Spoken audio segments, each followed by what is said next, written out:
Kenapa kok zikir dulu? Zikir sesudah sholat itu penting. Kenapa penting? Karena zikir sesudah sholat itu baca subhanallah subhanallah, alhamdulillah alhamdulillah, Allahu akbar, itu kan jumlahnya ada 99 kali.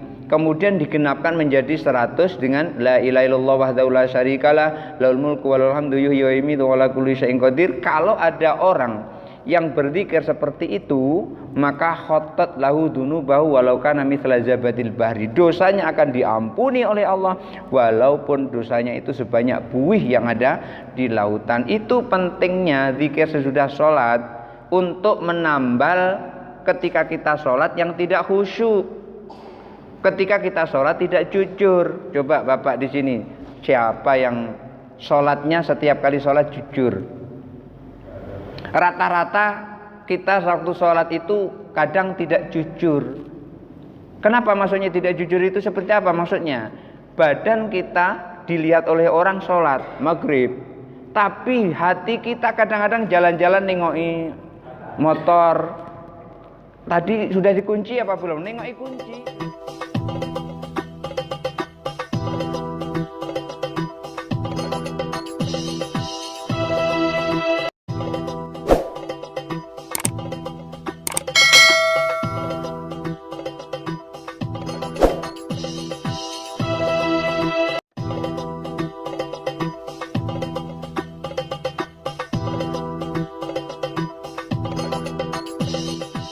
Assalamualaikum warahmatullahi wabarakatuh. Innal hamdalillah wassalatu wassalamu ala Rasulillah wa ala alihi wa ashabihi wa mawala. La haula wala quwata illa billah. Rabbi shrah li sadri wa yassir li amri wahlul 'uqdatam min lisani yafqahu qawli. Amma ba'du. Hadirin hadirat jamaah salat maghrib Masjid Al-Hidayah Pertamina yang dirahmati Allah.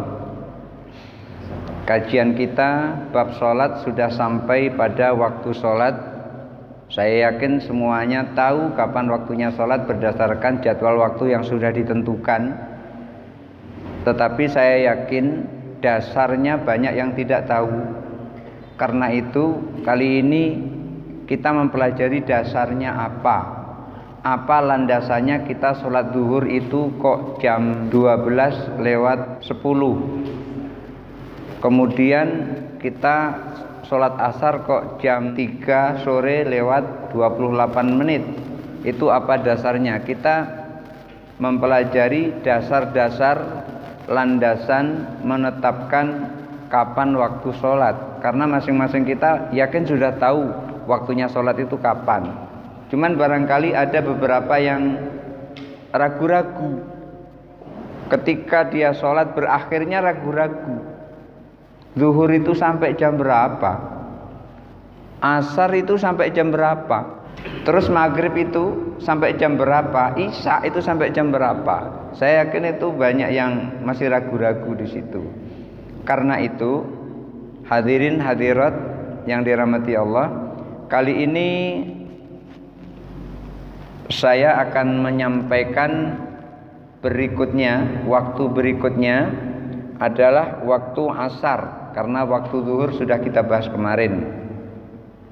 Bismillahirrahmanirrahim. Faslun fasal. Wa awwalu waqtil asri, awal waktu asar itu adalah idza shara dhillu kulli syai'in mithlahu, apabila bayang-bayang benda sama panjang dengan bendanya. Tetapi wazada adna ziyadatan, lebih sedikit. Waktu asar itu adalah bayang-bayang benda begitu ditegakkan begini, itu ketika dibaringkan sama panjangnya dengan benda itu tapi nambah sedikit. Ya barangkali sama dengan syirakun na'li, sama dengan lebih sedikitnya itu sebesar tali sendal. Pokoknya ada lebihnya lagi itu, tidak sama persis. Kalau sama persis itu masih zuhur. Tapi kalau sudah lebih sedikit panjangnya itu sudah masuk waktu asar. Jadi waktu asar itu kalau kita nggak punya jam, tapi matahari ada, kan kadang-kadang kita nggak punya jam, kadang-kadang lupa membawa, misalnya pas lagi di sawah atau pas lagi di mana di arena yang tidak ada waktu yang bisa kita cari, masjid pun jauh, maka kita bisa tancapkan benda tongkat, kemudian baru kita baringkan. Oh, ini sudah masuk waktu asar karena bayang-bayangnya sudah lebih. Karena kita pengen sholat di awal waktu. Karena sholat di awal waktu itu adalah afdol. Kecuali waktu isya. Kecuali ini waktu isya. Karena Rasulullah sering mengakhirkan waktu isya. Maksudnya apa? Begitu selesai sholat isya, nggak ada kerjaan lain, langsung tidur. Itu maksudnya. Karena apa? Orang yang selesai sholat itu dosanya diampuni oleh Allah. Tetapi begitu nanti selesai sholat isya itu ada kegiatan lain, kegiatan itu bisa-bisa menimbulkan dosa. Jadi sholat isyanya tadi sudah terhapus lagi dengan dosa. Artinya harusnya sholat isya ini membersihkan dosa, akhirnya dosanya muncul lagi. Oleh karena itu Rasulullah sering mengakhirkan sholat isya. Tapi sholat isya ini bukan sholat yang lain. Sholat isya sering diakhirkan. Ada juga zuhur, tapi zuhur itu kadang-kadang. Kapan zuhur itu agak dimundurkan sedikit oleh Rasul? Ketika panasnya sangat menyengat. Karena pada saat panas sangat menyengat itu, beliau sampaikan, Rasulullah sampaikan, itu api neraka jahanam sedang berkobar, sedang dinyalakan oleh Allah. Oleh karena itu, tunggu abridu an sholatid duhri. Itu dalam hadisnya seperti itu. Tunggu, kalau mau sholat duhur kepanasan, tunggu sampai agak dingin dikit. Tapi bukan nunggu sampai sholat asar, nggak boleh juga yang seperti itu. Jadi nunggu. Setiap kita selesai sholat, itu dosa kita diampuni oleh Allah. Apa dalilnya? Idza qamal abdu yusalli, apabila setiap hamba melakukan sholat, utiyat bidunubihi wa ju'ilat ala ra'sihi. Ketika kita takbiratul ihram, Allahu Akbar, itu bapak ibu jangan sampai salah sangka, itu dosa yang kita lakukan langsung diantar oleh malaikat, ditaruh di atas kepala kita, ditaruh di atas pundak kita. Itu dosa yang kita lakukan selama itu. Fakullama raka'a, setiap kali ruku, au sajadah, dan setiap kali sujud, saat rukuk dan sujud, sakotat adzunubu anhu, dosa itu berguguran dari atas kepala, dari atas pundak. Itu saat kita rukuk dan saat kita sujud. Jadi selesai sholat itu dosa kita hapus, kecuali dosa yang besar. Apa dosa besar itu? Berjudi, itu dosa besar. Itu nggak bisa dihapus dengan sholat. Dengan apa? Dengan taubat. Minum minuman keras, itu dosa besar, tidak bisa dihapus dengan sholat. Dihapus hanya bisa dengan taubat. Jadi setiap selesai sholat, dosa kita lenyap karena dihapus oleh Allah dengan sholat itu. Karenanya Rasulullah sampaikan, ketika Rasulullah duduk-duduk bersama para sahabat, Rasulullah sampaikan, ara'aitum, apakah kalian tahu, lau anna nahrun ala babi ahadikum, andaikan sungai berada di depan pintu rumah kalian, fayaghtasilu fihi kulla yaumin khamsa marat, lalu mandi di sungai itu sehari semalam 5 kali, fahal yabqa ala badani min duni syai'un, mungkinkah masih ada kotoran di badan? Jadi Rasulullah sampaikan seperti itu. Kalau di depan rumah kita ada sungai jernih, mandi di situ sehari semalam 5 kali, subuh mandi, zuhur mandi, asar mandi, maghrib mandi, isya mandi, 5 kali sehari semalam mandi di situ, mungkinkah masih ada kotoran? Sahabat menjawab, qalu la, tidak ya Rasul, kalau kami mandi sehari semalam 5 kali seperti itu, tidak ada lagi kotoran di badan. Nah, ini artinya sholat kita 5 waktu itu seperti kita mandi, jadi akan membersihkan dosa kita. Oleh karena itu waktu isya Rasulullah itu suka mengakhirkan di akhir waktu. Tapi kalau kita bagusnya ya di awal waktu, karena di akhir waktu keburu tidur. Sayyidina Abi Bakrin As-Siddiq dengan Sayyidina Umar itu pun ada perbedaan. Kalau Sayyidina Abu Bakar As-Siddiq selesai sholat isya kemudian sholat 2 rakaat itu tidak witir. Kenapa? Karena Sayyidina Abu Bakar itu punya keyakinan nanti malam itu dia bangun untuk menyelesaikan sholat sunnahnya ditutup dengan witir. Tapi Umar bin Khattab justru malah selesai sholat isya, sholat 2 rakaat terus ditutup dengan witir. Karena apa? Jaga-jaga nanti kalau malam tidak terbangun. Lalu gimana kalau terbangun? Ya sholat saja, nggak apa-apa, sholat sunnah, tidak usah ngulang witirnya karena sudah dilaksanakan di awal witirnya. Kalau mau sholat witir, ya witirnya dibatalkan dulu. Gimana caranya? Sholat 1 rakaat dulu membatalkan yang pertama, baru kemudian sholat witir. Begitu dijelaskan oleh Imam Nawawi di dalam Majmu' Syarhil Muhadzab, syarahnya kitab Al-Muhadzab ini. Jadi sholat asar itu adalah waktunya pada saat bayang-bayang benda itu sama dengan bendanya lebih sedikit. Itu waktu awalnya. Wa akhiru idza shara dhillu kulli syai'in mithlaihi. Dan akhir waktu asar itu adalah apabila bayang-bayang benda itu menjadi 2, sudah berbayang gitu. Berarti 2 kali sama dengan bendanya, 2 kali sudah berbayang jadi 2. Itu berarti sudah matahari sudah mau tenggelam itu, tapi masih ada. 5 ruya Ibnu Abbas radhiyallahu anhu, berdasarkan riwayat dari Ibnu Abbas radhiyallahu anhu, anak Nabi, bahwasanya Nabi sallallahu alaihi wasallam qala, bersabda, wa shalla bi Jibrilul asra hina kana dhillu kulli syai'in mithlahu. Pertama malaikat Jibril disampaikan oleh Rasulullah sallallahu alaihi wasallam, malaikat Jibril salat bersamaku, artinya Rasulullah bermakmum, imamnya adalah malaikat Jibril pada saat bayang-bayang benda itu sama dengan bendanya. Pada saat itu lewat sedikit.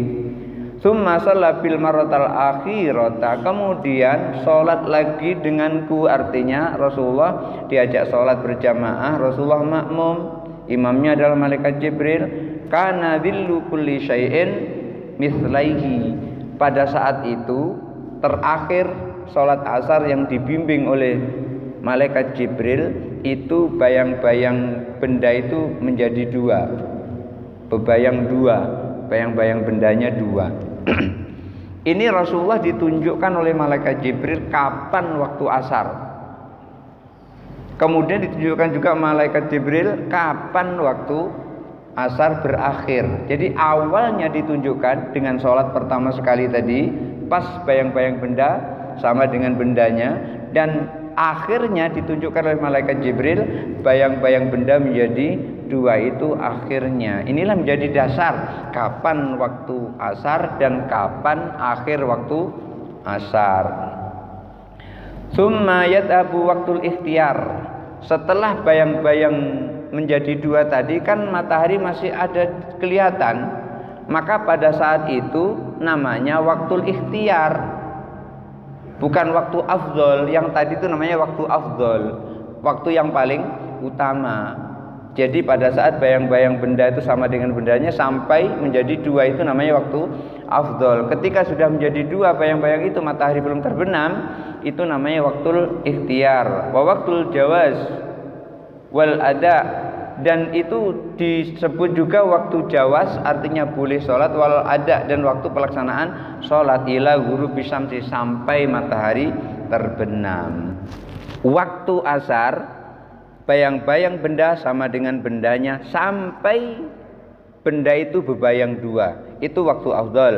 Waktu jawaz atau waktu ada itu adalah mulai dari bayang-bayang menjadi 2 sampai matahari tenggelam. Jadi ketika matahari tenggelam itu sesungguhnya masih ada waktu asar. Karenanya pas pada saat orang sholat matahari itu masih ada. Begitu selesai rakaat pertama terdengar azan, azannya azan maghrib, itu artinya matahari terbenam. Gimana sholat kita? Teruskan sampai 4 rakaat. Kenapa? Karena kita sudah memulai di waktu asar, akhirnya tidak diperhitungkan. Oleh karena itu, man adraka rak'atan min sholatil asri faqad adraka sholat. Siapa orang yang memperoleh 1 rakaat sholat asar terus masuk waktu maghrib, maka ia telah mendapatkan sholat asar sempurna. Tapi dengan syarat sholatnya disempurnakan. Jangan cuma 1 rakaat, nggak ada sholat asar 1 rakaat, tetap disempurnakan menjadi 4 rakaat.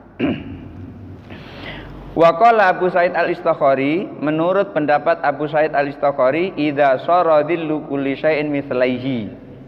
Yang disebut waktu asar itu berakhir apabila bayang-bayang benda itu menjadi 2. Fatatis sholatu, pada saat itu sholat asar telah berlalu, telah lewat.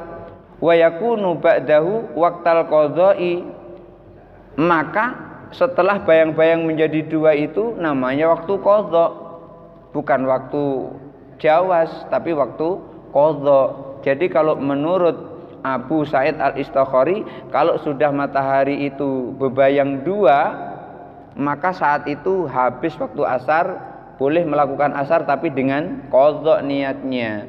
Ini menurut pendapatnya Abu Sa'id Al-Istakhari. Wal madhabul awwalu, tetapi Abu Ishaq bin Ali bin Yusuf Asy-Syirazi dan sahabat-sahabatnya, artinya ulama Syafi'iyah yang lain, itu berpendapat yang pertama. Apa itu yang pertama?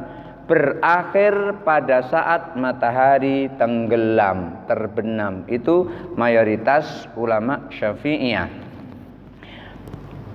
5 ruya Abu Qatadah radhiyallahu an, berdasarkan riwayat Abu Qatadah radhiyallahu an, anna Nabi sallallahu alaihi wasallam qala, bahwa Nabi sallallahu alaihi wasallam bersabda, laisat tafritu fin naumi innamat tafritu fil yaqdzati. Yang disebut dengan melalaikan waktu itu bukan pada saat tidur, tetapi yang disebut dengan melalaikan waktu itu adalah pada saat bangun.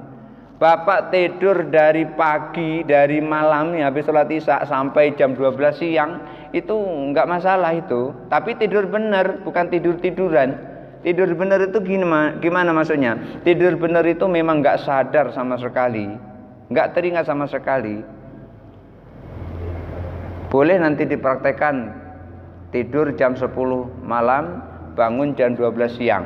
Itu nanti keluarga kan bingung nanti itu. Ngumpul di situ nanti itu, dibanguni, digoyang-goyang kayak gini, nggak mau bangun-bangun, nanti bingung satu keluarga itu. Udah ngundang tetangga itu, udah ngumpulin kursi di depan, masang tenda, udah bingung itu, digoyang-goyang nggak bangun-bangun. Apa ada seperti itu? Ada.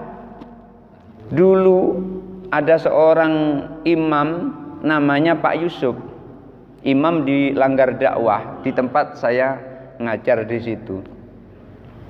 Pagi dibanguni oleh anak-anaknya, nggak bangun-bangun, nggak ada bangun sama sekali.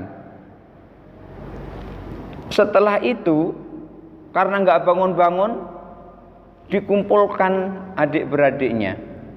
Setelah dikumpulkan adik-beradiknya, tetangga-tetangganya ikut ngumpul. Tiba-tiba ada orang Cina yang datang ke situ. Ngomong dia, kalau Pak Yusuf ini bangun, aku pengen mengumrohkan dia, katanya. Setelah itu bangun dia. Ternyata doanya Pak Yusuf ini makbul. Apa doanya? Doanya adalah minta, ya Allah jangan kau cabut nyawaku sebelum aku menginjak ke Baitul Haram, ke Masjidil Haram. Dia belum pergi ke Masjidil Haram, umroh belum, apalagi haji juga belum. Akhirnya dilaksanakanlah ucapan orang Cina tadi. Ternyata memang orang-orang kaya dari Cina itu banyak juga yang menaikkan haji, menaikkan umroh. Seperti saya kan dinaikkan haji oleh orang Cina, dikasih duit dalam bentuk cek 25.600.000 untuk bayar ONH, 24.900.000, masih susuk 1.600.000. Pak Yusuf mendapat biaya untuk menunaikan ibadah umroh, bangun dia, akhirnya dia menunaikan ibadah umroh.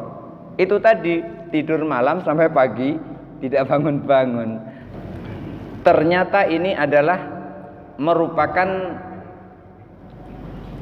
sesuatu kejadian yang Allah ciptakan agar Pak Yusuf ini bisa umroh.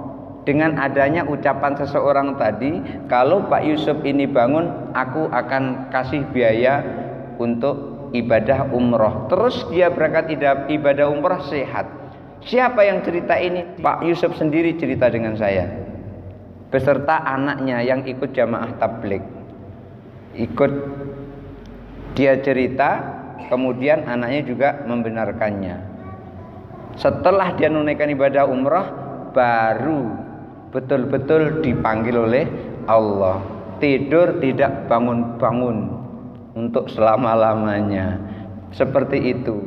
Jadi kalau orang itu tidur sebelum dia bangun, maka tidak ada kewajiban sholat sama sekali. Subuh tidak sholat tidak apa-apa dengan syarat tidur. Tapi kalau bangun wajib melakukan sholat subuh. Itu karena tidur. Rufi al-qalamu an salasin. Pena Allah tidak dipakai untuk nyatat perbuatan orang itu apabila karena 3 hal. As-sabiyyu hatta yablughu, anak kecil sampai dia dewasa. Jadi 3 hal ini, anak kecil sampai dia dewasa, orang gila sampai dia sadar, orang tertidur sampai dia bangun dari tidurnya, yang seperti ini pena Allah tidak dicatat untuk kewajiban orang itu. Jadi kalau ibu bapak mau tidak sholat ya tidur aja dari jam 10 malam sampai jam 1 siang. Itu nanti yakin keluarga bingung, jadi goyang-goyang tidak bangun-bangun. Jadi orang sudah pada bingung. Jadi yang disebut dengan lalai itu bukan pada saat tidur, tapi pada saat bangun. Antu akhir sholata hatta yadkhula waqta sholatin ukhra, yaitu menunda sholat sampai masuk waktu sholat yang berikutnya. Itu namanya orang yang lalai, orang yang menyia-nyiakan waktu, lalai. Waktunya sholat malah ditunda sampai sholat berikutnya. Faslun fasal. Wa awal waktil maghribi, kita sekarang masuk ke waktu maghrib. Asar kan sudah, sekarang maghrib. Awal waktu maghrib idza ghabatis syamsu, ketika matahari terbenam dengan sempurna, itu baru boleh kita melakukan sholat maghrib, karena maghrib sudah masuk. Oleh karena itu Bapak, ada 5 waktu yang dilarang untuk melakukan sholat sunnah. Yang pertama sesudah sholat subuh. Jangan ada yang melakukan sholat sunnah sesudah sholat subuh. Umpamanya saking rajinnya usolli sunnatan ba'diyata subuh, nggak ada sholat ba'diyah subuh. Saking rajinnya tadi itu. Setelah sholat subuh jangan sholat yang lain, sholat sunnah yang lain. Lalu gimana kalau sholat qadha? Boleh. Qadha itu adalah wajib bukan sunnah. Gimana kalau sholat mayat? Boleh kalau sholat mayat, karena sholat mayat itu bukan sholat sunnah, itu sholat fardu kifayah. Yang kedua, pas matahari terbit sampai kira-kira ramhun au ramhaini, 1 atau 2 tumbak tingginya matahari itu, kurang lebih sekitar 20 menit. Jadi pas matahari terbit itu, dari mulai matahari terbit kurang lebih 20 menit baru boleh melakukan sholat, namanya sholat syuruk atau sholat isyraq. Sholat isyraq itu adalah awal sholat duha. Jadi jangan sholat isyraq itu pas matahari terbit, tidak boleh. Hadis melarang. Namanya sholat yang pertama sekali dilakukan di pagi hari itu adalah ramhun au ramhaini, matahari itu sudah setinggi tumbak, setumbak atau 2 tumbak. Itu karena waktu itu kan nggak ada waktu, jadi ukurannya adalah tumbak. Berapa panjang tumbak ini? Mungkin sekitar 1,5 meter ya, kurang lebih segitu tumbak itu. Saya belum melihat ada tumbak itu panjangnya 5 meter. Itu galah, itu bukan tumbak itu. Mungkin sekitar 1,5 meter setinggi manusia itu tumbak. Jadi ketika dilempar itu nggak repot. Tapi kalau sampai 5 meter pakai 10 meter itu untuk dilempar agak repot, itu susah untuk dilempar. Yang enak itu untuk ngait Kelapo itu yang paling enak. Yang ketiga, waktu istiwa, pas pada saat matahari tepat di atas kepala kecuali hari Jumat.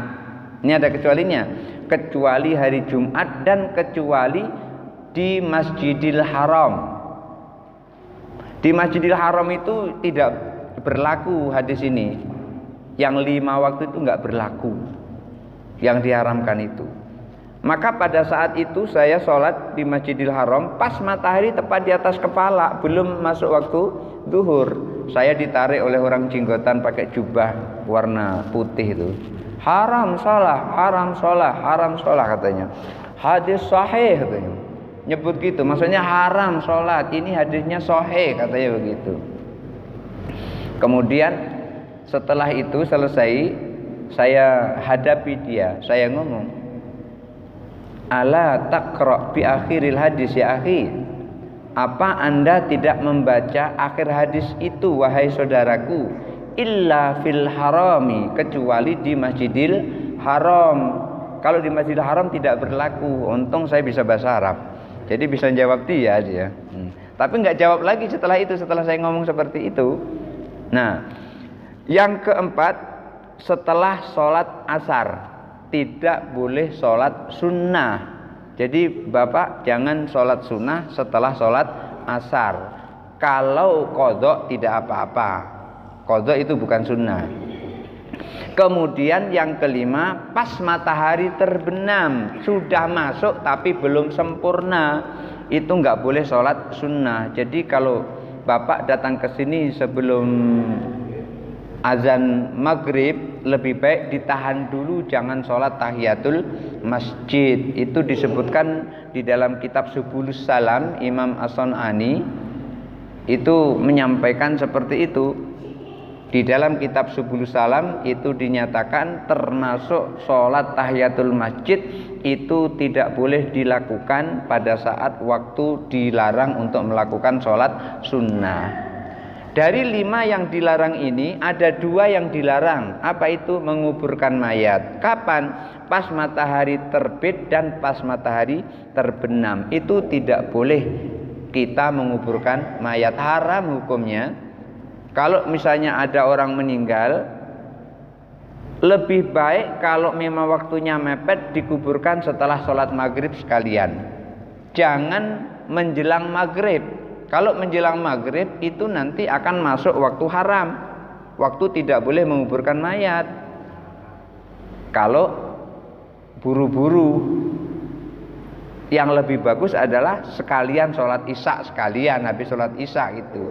Loh kan kuburannya gelap, nggak apa-apa kan bawa lampu setrongking kalau dulu.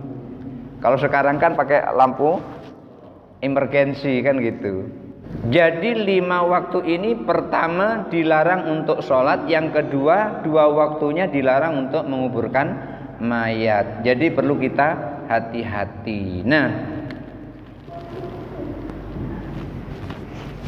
waktu maghrib ini adalah pada saat matahari sudah terbenam penuh, baru kita boleh sholat maghrib, dan termasuk kalau mau sholat tahiyatul masjid. Ada sholat qobliyah maghrib.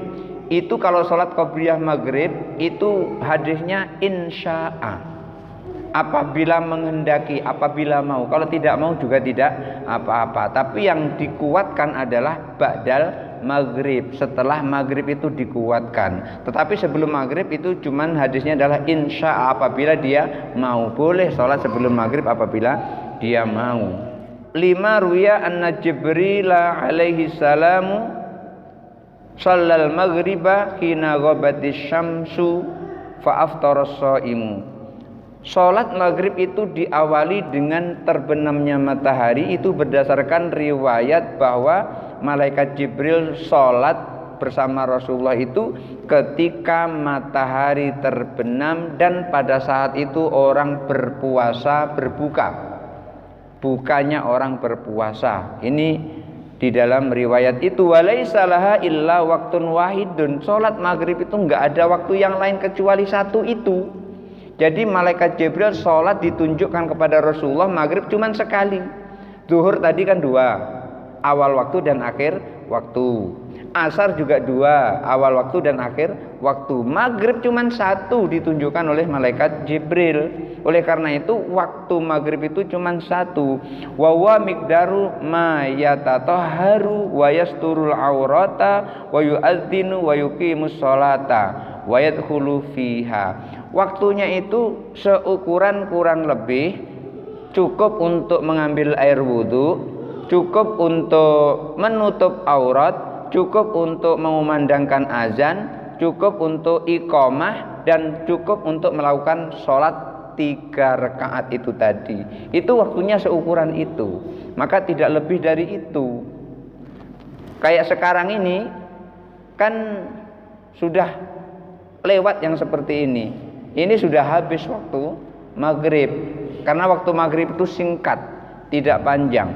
Fa in akharat duhula an hadzal waqti asama. Kalau ada orang yang mengakhirkan masuknya waktu maghrib itu dari waktu yang tadi ini, maka orang itu berdosa.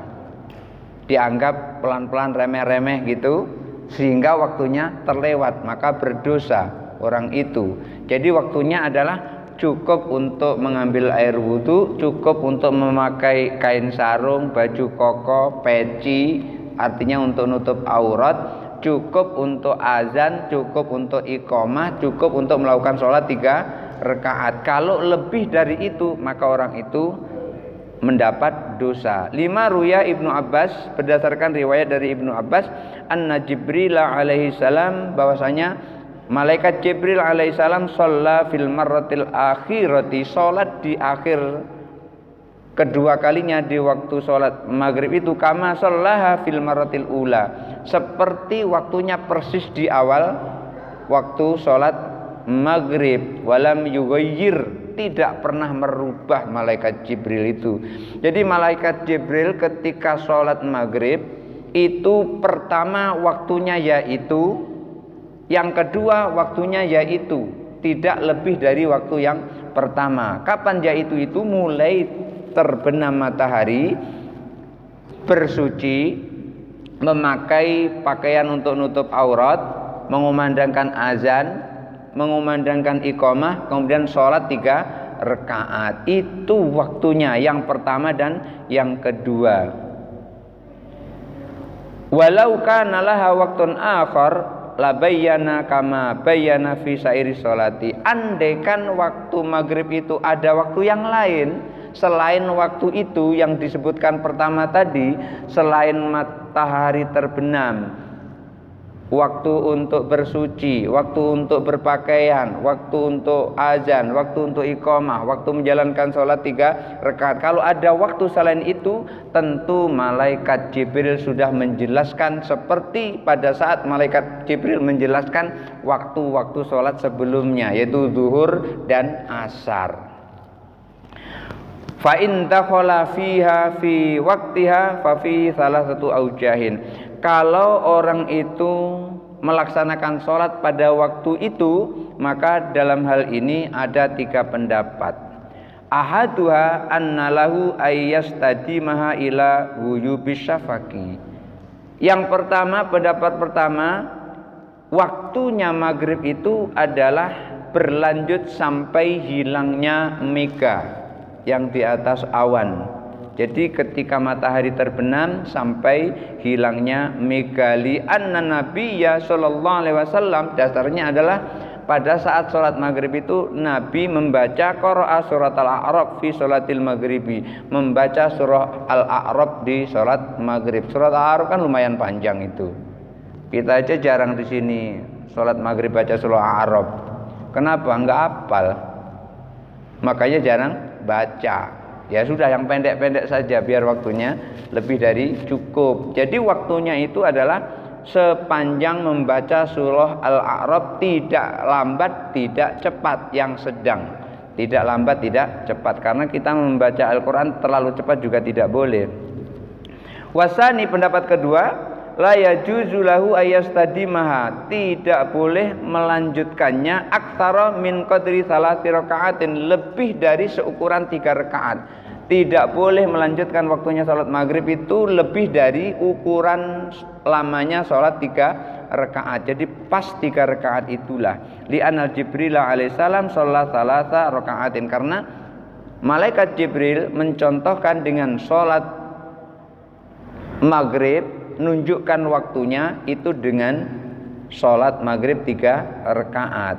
Wasalis, pendapat ketiga, annalahu ayusalliya miqdar awalil wakti fi sairi sholawati.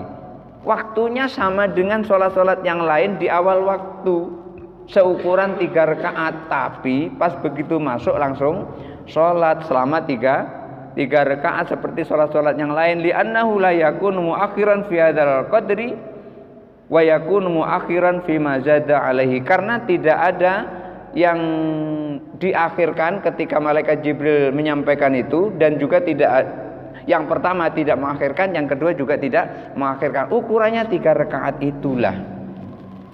Jadi ukurannya sama. Wa yakrahu ay yusammiya sholatal maghribi al isya'a, dan hukumnya makruh kalau kita menamakan sholat maghrib itu adalah sholat isya, sholat malam, itu makruh. Lima ruwiya Abdullah bin Maghfal, berdasarkan riwayat dari Abdullah bin Maghfal, anna Rasulullah sallallahu alaihi wasallam qala, bahwa Rasulullah SAW bersabda, la yaghlibannakumul a'rabu ala ismi salatil maghribi, kalian jangan sampai dikalahkan oleh orang Arab Badui memberikan nama tentang salat maghrib. Wa yaqulul arabu al isya, orang Arab Badui itu mengatakan sholat maghrib itu adalah sholat isya, sholat malam. Jadi yang dikejar itu adalah malamnya. Ini penjelasan tentang sholat maghrib, bahwasannya maghrib itu mulai terbenamnya matahari, akhirnya adalah sampai mega di atas awan itu hilang.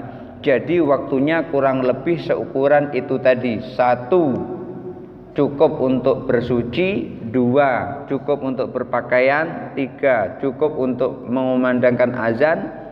4, cukup untuk menyampaikan iqamah. Dan kelima, pas 3 rakaat sholat maghrib. Mungkin itu saja dulu yang bisa saya sampaikan. Dipersilakan kalau mau bertanya.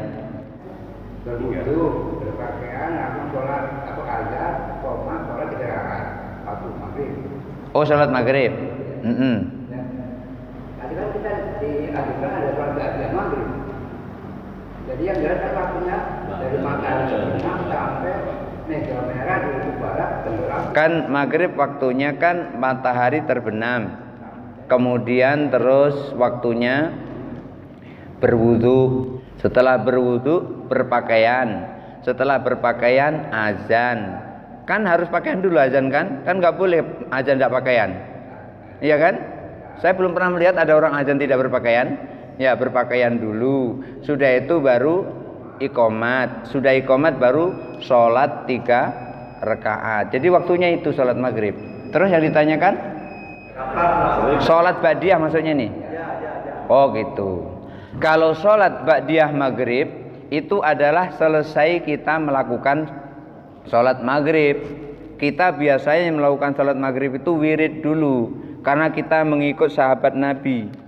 Sahabat Nabi itu jago wirid, dan bahkan Abu Hurairah itu kalau belum 1000 wiridnya itu belum berhenti, sehingga Abu Hurairah itu membuat simpulan-simpulan tali untuk ngitung sampai 1000. Bayangkan kalau 1000 itu seberapa panjang itu talinya di bawah itu. Nah, disimpul-simpulkan itu. Kalau kita sekarang pakai tasbih, kalau kita sekarang, waktu itu belum ada orang jualan tasbih.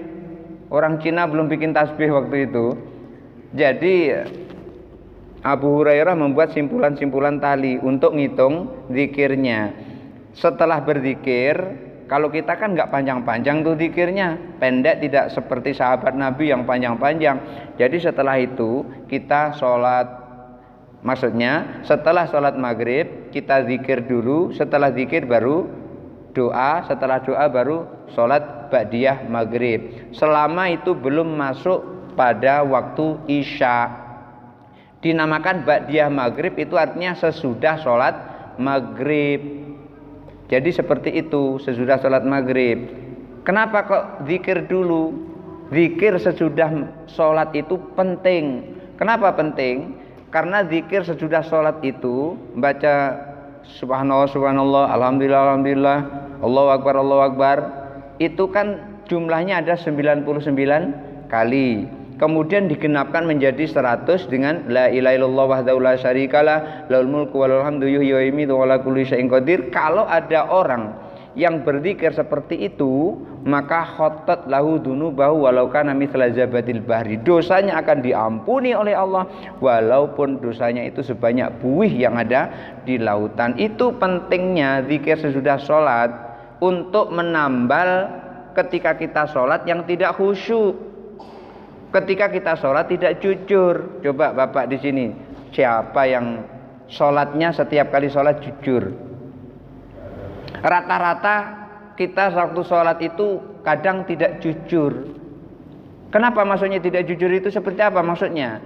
Badan kita dilihat oleh orang sholat maghrib, tapi hati kita kadang-kadang jalan-jalan nengoki motor. Tadi sudah dikunci apa belum? Nengoki kunci, sudah dikunci apa belum? Itu artinya sholatnya nggak jujur. Masa sholat menghadap Allah, badan menghadap Allah, hatinya ke motor? Itu namanya sholat tidak jujur. Inilah yang disebut sholatnya bolong-bolong. Itu yang seperti ini, sholin jafin, sholatnya bolong-bolong. Maka supaya tidak bolong, ditutup dengan zikir sesudah sholat. Ini makanya pentingnya zikir sesudah sholat untuk menutup sholat kita yang tidak khusyuk. Karena memang setan itu pintar. Setan itu hanya lari pada saat mendengar azan, datang lagi qomat, lari lagi terbiri-biri, datang lagi ganggu orang sholat. Memang seperti itu gawenya setan, tidak sampai hari kiamat. Jadi kira-kira seperti itu Bapak ya. Sholat ba'diyah maghrib itu dilaksanakan setelah selesai sholat maghrib. Barangkali itu saja dulu yang bisa saya sampaikan. Mudah-mudahan ada manfaatnya. Hadanallahu wa iyyakum ajmain. Wallahul muwaffiq ila aqwamit thoriq. Wassalamualaikum warahmatullahi wabarakatuh.